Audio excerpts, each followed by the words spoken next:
56 വെട്ടി ആ മനുഷ്യനെ കൊല്ലാൻ പറ്റുമോ? പറ്റത്തില്ലല്ലോ. പക്ഷെ അങ്ങനെ ചെയ്തൊരു കൂട്ടർ വിടില്ലേ? അതിനുശേഷം അതിനെ സപ്പോർട്ട് ചെയ്യുന്നതിന് മുഖത്തൊക്കെ എനിക്ക് ഒത്തിരി ഉണ്ട്. അമ്മേനെ എനിക്ക് അവരുടെ മുഖത്തോട്ട് നോക്കുമ്പോൾ ഒരു വിഷമമാണ്. അപ്പം ഞാൻ ചോദിച്ചു, അമ്മ എത്ര സമയം ഒരു ദിവസം ടി പി ചന്ദ്രശേഖരനും ഈ വീട്ടണം എല്ലാം കൂടെ വേദന അനുഭവിച്ചു? അരമണിക്കൂർ. പക്ഷെ ഞാൻ പറഞ്ഞു, ഉമ്മൻചാണ്ടി 10 മാസം ഒരു പാട്ട് പാടത്ത് ഓരോ തുള്ളിച്ച് പോയിന്ന് 1000 പേര് വിടരുന്നു. അപ്പോൾ അതുപോലെ ഓരോ ഉമ്മൻചാണ്ടി ഓരോ സഹകരണത്തിൽ നിന്നും 1000 മിനിയേച്ചർ ഉമ്മൻചാണ്ടിമാർ. ഉമ്മൻചാണ്ടി ഇപ്പോൾ ഒരാളും ചെയ്യാൻ പറ്റത്തില്ല. ഉമ്മൻചാണ്ടി സാറിൻ്റെ ഒരിക്കലും മായാത്ത ഓർമ്മകളുമായി അദ്ദേഹത്തിൻ്റെ സഹധർമ്മിണി മറിയാമ്മ ഉമ്മൻ നമ്മോടൊപ്പം ചേരുകയാണ്. ഒരു കാലത്ത് ഈ വീട്ടിൽ വരുമ്പോൾ നിരവധി ആളുകളായിരുന്നു. ആളും ആരവവും, എന്ത് പ്രശ്നത്തിനും പരിഹാരം എന്ന് ജനങ്ങൾക്ക് തോന്നിയ ഒരിടം കൂടിയാണ് ഇവിടെ. സാറ് ഇല്ലാത്ത ഓർമ്മകൾ അമ്മ എങ്ങനെ കാണുന്നു? ഓർമ്മകൾ മരിക്കുമോ ഓളങ്ങൾ നിലയ്ക്കുമോ? പാടില്ലേ? ഒരു പാട്ടില്ലേ അങ്ങനെ? അതെ. ഉമ്മൻചാണ്ടിക്ക് മരണമില്ല, ഓർമ്മകൾക്ക് മരണമില്ല. എങ്ങനെ കാണുന്നു സാറില്ലാത്ത ആ വലിയ ശൂന്യതയാണ്. വീട്ടിൽ മാത്രമല്ല, കേരളത്തിൽ രാഷ്ട്രീയത്തിലും പല സാധാരണക്കാരുടെ ആവശ്യങ്ങളും എനിക്ക് പലപ്പോഴും തോന്നി, ഇപ്പം ആരെ ഇനിയൊന്ന് കാണി ഇതുപോലെ ആരുണ്ട്? സാധാരണക്കാരുടെ മനസ്സിൽ ഭയങ്കരമായിട്ടുണ്ട്.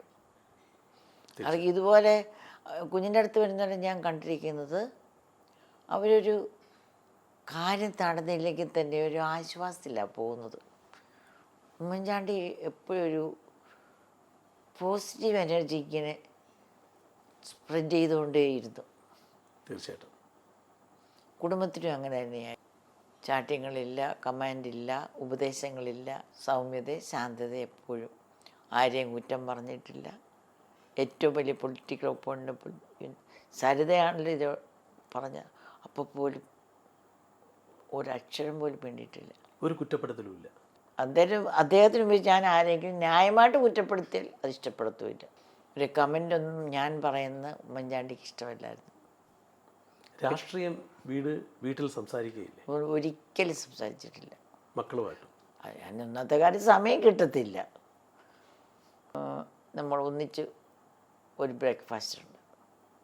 ക്രിസ്മസിനും ഈസ്റ്ററിനും പെസഹയും രാത്രി സർവീസാണ്. അപ്പം നന്തൻകോട് പള്ളിയിൽ പോയിട്ട് ഇവിടെ ഞങ്ങൾക്കൊരു ബ്രേക്ക്ഫാസ്റ്റ് ഒന്നിച്ചുണ്ട്. പിന്നെ ബർത്ത്ഡേസിനുമില്ല. ബർത്ത്ഡേസ്, കുഞ്ഞിൻ്റെ ബർത്ത്ഡേക്ക്, ഞങ്ങളുടെ വെഡിങ് ആനിവേഴ്സറിക്ക് അപ്പോൾ ഒരു പ്രയർ മീറ്റിങ്ങും നമ്മുടെ പ്രിയപ്പെട്ടവരൊക്കെ വന്ന് ഒരു പണ്ടൊക്കെ ആണെങ്കിൽ എല്ലാവരും ഉച്ചയ്ക്കും വൈകിട്ട് ഒരു കസിൻസൊക്കെ ഇരുന്ന് വർത്താനം പറഞ്ഞ് ഡേ സ്പെൻഡ് ചെയ്യുമായിരുന്നു. പിന്നെ അത് കഴിഞ്ഞ് കുറച്ചുകൂടി ബിസി ചെയ്യാം. പിന്നെ ഒരു ഭക്ഷണം നമ്മുടെ പ്രിയപ്പെട്ടവരെല്ലാം ഒരുമിച്ചിരുന്ന് ഭക്ഷണം, അതാണ്. പിന്നെ കുറേ നേരം പണ്ടൊക്കെ ഇങ്ങനെ ഒന്നിച്ചിരുന്ന് വർത്താനം പറയും. അതൊരു കുറച്ച് നേരം ഇരിക്കും. ഗോൾഡൻ ടൈമാണ്. ആ ടൈമാണ് ഇപ്പോൾ മിസ് ചെയ്യുന്നതല്ലേ? ആ സമയം മാത്രമല്ല, നമ്മുടെ ഈ ഒരു സ്ത്രീയെ സംബന്ധിച്ചിടത്തോളം ഭർത്താവ് മരിച്ചു കഴിഞ്ഞാൽ 90% മരിച്ചു കഴിഞ്ഞു. തലയാണ്, ഭാര്യയുടെ തലയാണ് ഭർത്താവ് എന്നാണ് സങ്കല്പം. അത് പോയി കഴിഞ്ഞാൽ പിന്നെ നമ്മൾ ഏതാണ്ട് ഓൾമോസ്റ്റ് ഡെഡല്ലേ. പിന്നെ അതിന് പിന്നെ ഒരുപാട് സമൂഹം ഒത്തിരി അവരെ വേർതിരിക്കും, ബിഫോർ ആൻഡ് ആഫ്റ്റർ. അതെനിക്കില്ല. എനിക്ക് എല്ലാവരുടെയും സപ്പോർട്ടാണ്. മോനാണെങ്കിൽ സപ്പോർട്ട്, പെമ്പിളാണെങ്കിൽ സപ്പോർട്ട്, ഫ്രണ്ട്സാണെങ്കിൽ സപ്പോർട്ട്, മീഡിയക്കാർ വലിയ സപ്പോർട്ട്, പബ്ലിക് അതിനെക്കാട്ടി വലിയ സപ്പോർട്ട്. ഇപ്പോൾ ഒരു നെപ്പോ കിഡ്സ് തരംഗമാണല്ലോ. എന്തോ നെപ്പോ കിഡ്സ്, അതെന്താ? അതായത് മക്കൾ രാഷ്ട്രീയം ഇല്ലെങ്കിൽ ഈ നെപ്പോ കിഡ്സ് തരംഗം ആണല്ലോ.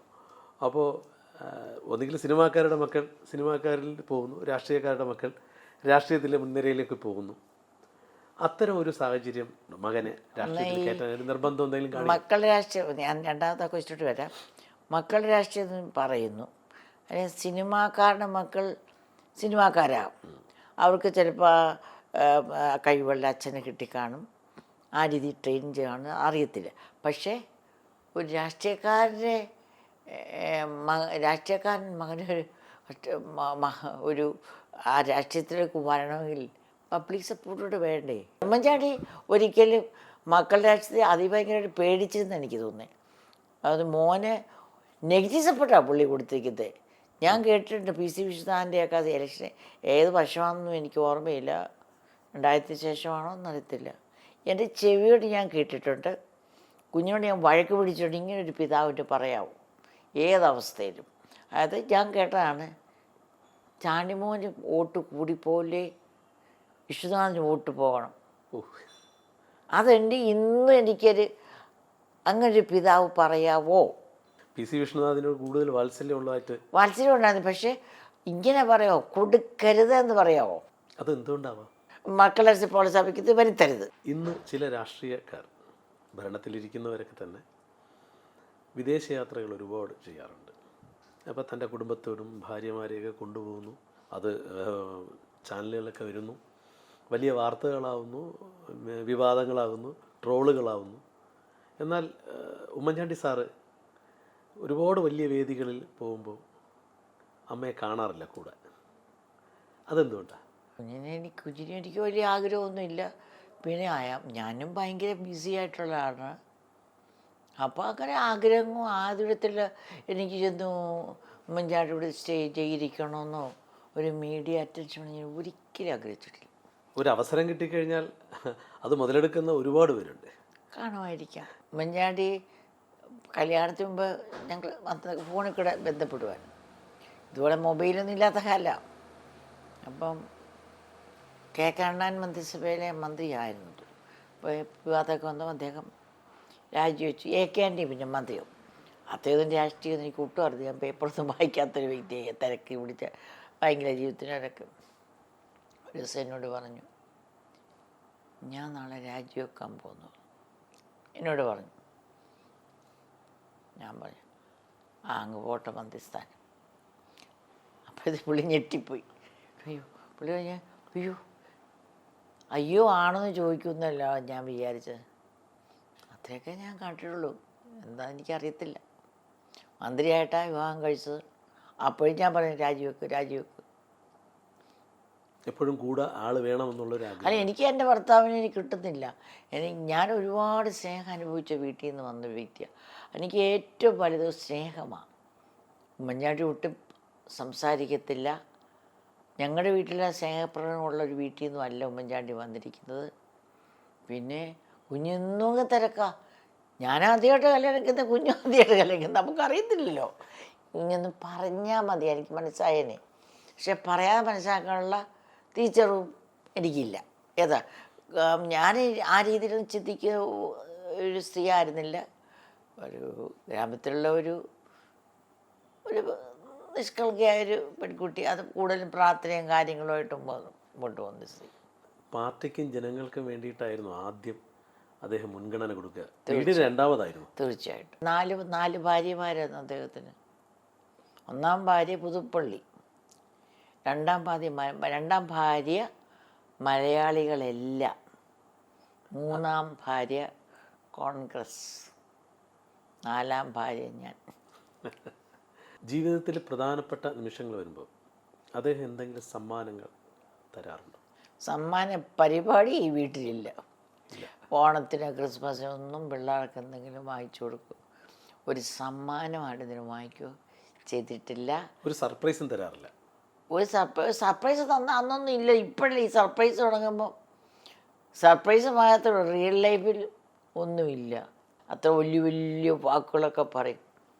ഒരു ഡയമണ്ട് തരുമ്പോഴത്തേക്കും എൻ്റെ ഭർത്താവിനങ്ങ് ഭാര്യയ്ക്കങ്ങ് സ്നേഹം ഒഴുകുന്നു. അപ്പോൾ ഒരു ഡയമണ്ടിൻ്റെ വിലയുള്ള ഒരു ഭാര്യയ്ക്ക് ഭർത്താവിനോട്. അപ്പോൾ എനിക്കത് കാണുമ്പോൾ എനിക്ക് പലപ്പോഴും ചിരി വരും.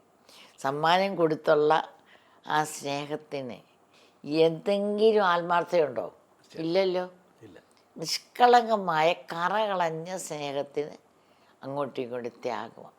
ചാണ്ടി സാറിൻ്റെ ഏറ്റവും വലിയ ആഗ്രഹം എന്തായിരുന്നു? അതെപ്പോഴെങ്കിലും മേഡത്തിനോട് പറയാറുണ്ടോ? ഞാൻ മനസ്സിലാക്കിയിരിക്കുന്നത്, കുഞ്ഞിന് ഒരുപാട് സ്വപ്നങ്ങളുണ്ടായിരുന്നു കേരളത്തെക്കുറിച്ച്. അതെല്ലാം കുറച്ചൊക്കെ വന്നപ്പോഴേക്കും വല്ലാത്ത എതിർപ്പ് വന്നു. അതിൽ ദുഃഖിതനായിരുന്നു. പിന്നെ വിഴിഞ്ഞം രണ്ടും കൽപ്പിച്ച് വിഴിഞ്ഞം പിന്നെ ഒരുപാട് ബൈപ്പാസുകളെല്ലാം പുള്ളിയുടെ പ്രയത്നമുണ്ട്. ആരും പറയാത്തൊരു കാര്യം, ഇൻ്റർനാഷണൽ സ്റ്റേഡിയം, ലോകോത്തര മേന്മയുള്ള ഇൻ്റർനാഷണൽ സ്റ്റേഡിയം ചാരിപ്പണ്ട്, കളിക്കൽ റോഡ്, 444 റോഡ്, പിന്നെ പാർശ്വവൽക്കരിക്കപ്പെട്ട എല്ലാവർക്കും വീട്, പൈസ ഇല്ലാത്തതിന് പേരിൽ ആർക്കും വിദ്യാഭ്യാസം ഇല്ലാതിരിക്കാൻ പാടില്ല. അതൊക്കെ ഉമ്മൻചാണ്ടിയുടെ പാവങ്ങൾക്ക് വേണ്ടി സ്വപ്നമായിരുന്നു. ഇപ്പോൾ വിഴിഞ്ഞം തുറമുഖം നമ്മൾ യാഥാർത്ഥ്യമായി, ആദ്യത്തെ മദർഷിപ്പ് വന്നു.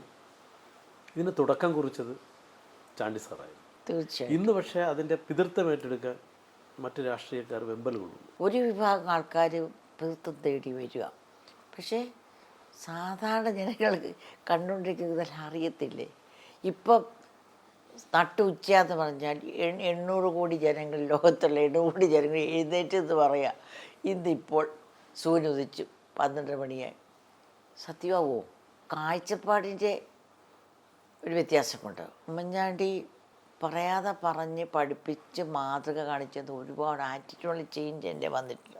നിങ്ങൾക്കാർക്കെങ്കിലും 56 വെട്ടുവെട്ടി ആ മനുഷ്യനെ കൊല്ലാൻ പറ്റുമോ? പറ്റത്തില്ലല്ലോ. പക്ഷെ അങ്ങനെ ചെയ്തൊരു കൂട്ടർ വിടില്ലേ? അതിനുശേഷം അതിനെ സപ്പോർട്ട് ചെയ്യുന്നതിന് മഹത്വമൊക്കെ ഒത്തിരി ഉണ്ട്. അത് സാധാരണ ജനങ്ങളിൽ നിന്ന് അത് പ്രതീക്ഷിക്കാൻ പറ്റത്തില്ല. ആ സാധാരണക്കാർക്ക് തിങ്ക് ചെയ്യാൻ കൂടെ പറ്റത്തില്ല. അപ്പോൾ അങ്ങനെ ഒരു കാഴ്ചപ്പാടുള്ള ഒരു സമൂഹം ആൾക്കാർ ഇവിടെ ഉണ്ട്. നാച്ചുറലി അവർക്കൊരു ആവശ്യം കാണും, ആഗ്രഹം കാണും, എല്ലാത്തിൻ്റെയും പിതൃത്വം ഏറ്റെടുക്കുക എന്നുള്ളത്.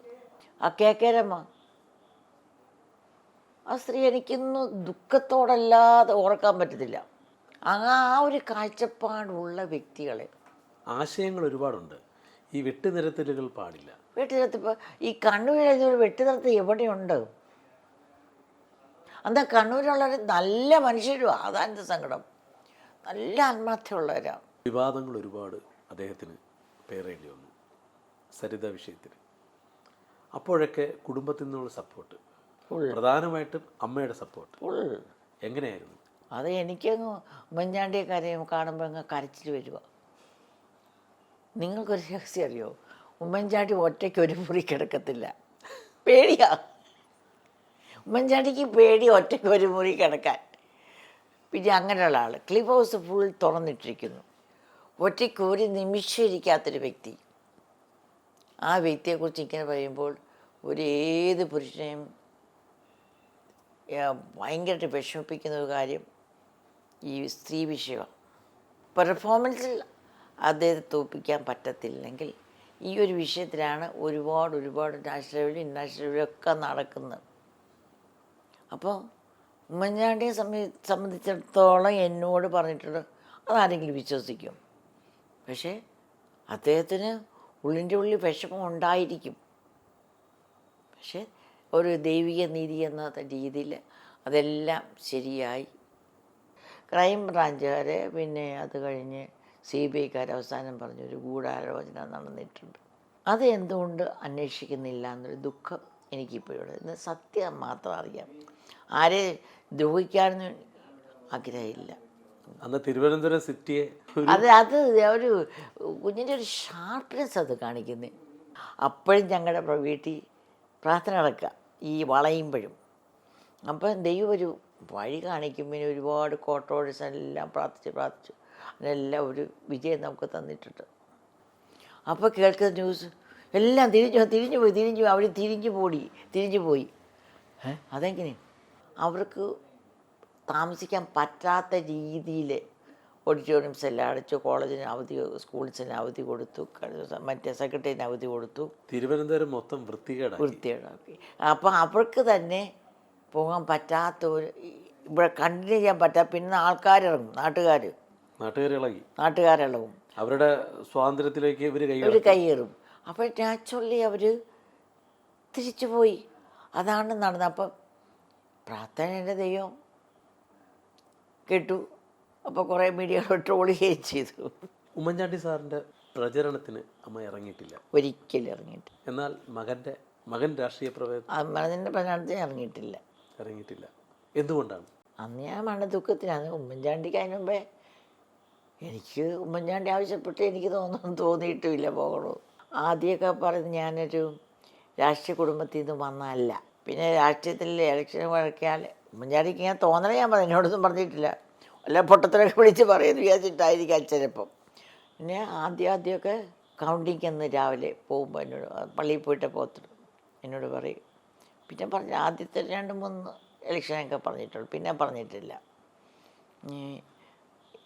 മിക്കവാറും 99% ഞാൻ ജയിക്കും. മുറ്റത്തൊന്നും ഇറങ്ങി നിൽക്കേണ്ട കേട്ടോ, മുറ്റത്തൊന്നും ഇറങ്ങി നിൽക്കേണ്ട. അതായത് ഞാൻ വല്ല ഗമ കാണിച്ച് പൊങ്ങച്ചം വല്ലതും കാണിക്കുന്നുള്ള വിചാരമായിരിക്കാം. പക്ഷെ പിന്നെ മനസ്സിലായി ഞാൻ അങ്ങനെ ചെയ്യുന്ന ഒരാളല്ലെന്ന്. പിന്നെ അത് പറഞ്ഞിട്ടില്ല. അദ്ദേഹത്തിൻ്റെ മരണശേഷം ബൈ ഇലക്ഷൻ വന്നു. മരണത്തോടനുബന്ധിച്ച് ഒരുപാട് നേതാക്കന്മാർ ഉമ്മൻചാണ്ടി വാഴ്ത്തി. ഏത് ദുഷ്ടരാണെങ്കിലും മരണശേഷം നമ്മുടെ മലയാളീസ് ഒരിക്കൽ പോലും മോശമായിട്ട് പറഞ്ഞ് എനിക്കറിയത്തില്ല. ഒറ്റ കാര്യത്തിൽ മാത്രം TP ചന്ദ്രശേഖരൻ കൊന്നതിന് മാത്രം കിട്ടിയിട്ടില്ല. ആ രമയെ അതെനിക്ക് ഭയങ്കര ദുഃഖമായി.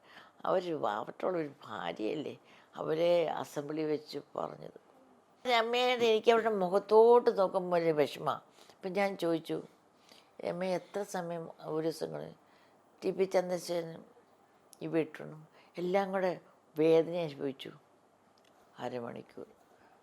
പക്ഷെ ഞാൻ പറഞ്ഞു ഉമ്മൻചാണ്ടി 10 മാസം മനപ്രയാസപ്പെട്ട് മലയാളികളെ കാണാതെ ആവശ്യമില്ലാതെ വിവാദം ഉണ്ടാക്കി ഇവിടുന്ന് അവിടുത്തെ അയച്ചു. അവിടുത്തെ മരുന്നിൻ്റെ എല്ലാം സൈഡ് ഇഫക്റ്റിൽ രണ്ടാമത്തെ കാര്യം പ്രയാസം കയറി ഉമ്മൻചാണ്ടി മരിച്ചു. ഇനി എന്താണ് ഒന്ന് ചോദിച്ചാൽ ഈ എൻ്റെ മക്കൾ കാണുന്നതല്ല എനിക്ക് ആറ്റിറ്റ്യൂഡ്. കാരണം വെച്ചാൽ എനിക്ക് 74 വയസ്സായി. ഇനി മാനസികമായിട്ട് നോക്കിയാൽ വാനപ്രസ്ഥ സമയമല്ലേ. അപ്പോൾ കൂടുതലായിട്ട് ആത്മീയത ഒത്തിരി ആഗ്രഹിക്കുന്ന ഒരു വ്യക്തിയാണ് ഞാൻ. നമ്മളെ സംബന്ധിച്ചോളം നന്മ ചെയ്യുക, കഴിയാത്ത രോഗമില്ലാതെ ദൈവമേ കാക്കണമെന്ന് പ്രാർത്ഥിക്കുക, നിത്യത്തിലേക്ക് പോവുക, കർത്താവും ഭർത്താവും ആഗ്രഹിച്ച കാര്യങ്ങൾ, കർത്താവ് കൽപ്പിച്ചും ഭർത്താവ് ആഗ്രഹിച്ച കാര്യങ്ങൾ ചെയ്ത് മുമ്പോട്ട് പോകും. അദ്ദേഹത്തിൻ്റെ പാത പിന്തുടരുക തീർച്ചയായിട്ടും മാതൃക. അദ്ദേഹം തുടങ്ങി വെച്ച ഒരുപാട് സർവീസ് ഉണ്ട്. അപ്പോൾ കാണുന്നത് എന്തോ 100 കൊച്ചുമ്മൺ മിനിയേച്ചർ ഉമ്മൻചാണ്ടി എഴുന്നേൽക്കുന്നത് വലിയ ആശ്വാസം. 1000 ഒരു പാട്ട് പാടത്ത് ഓരോ തുള്ളിച്ച് 1000 പേര് വിടരുന്നത്. അപ്പോൾ അതുപോലെ ഓരോ ഉമ്മൻചാണ്ടി ഓരോ സഹനത്തിൽ നിന്നും 1000 മിനിയേച്ചർ ഉമ്മൻചാണ്ടിമാർ. ഉമ്മൻചാണ്ടി ഇപ്പോൾ ഒരാളും ചെയ്യാൻ പറ്റത്തില്ല. അത് ദൈവത്തിൻ്റെ ഒരു പ്രത്യേക സൃഷ്ടിയാണ്. അതുകൊണ്ടൊന്നും ആർക്കും ഒരിക്കലും പറ്റത്തില്ല. ക്ഷമ, സൗമ്യത, താഴ്മ, കഠിനാധ്വാനം, സത്യസന്ധത, ചങ്കുറപ്പ്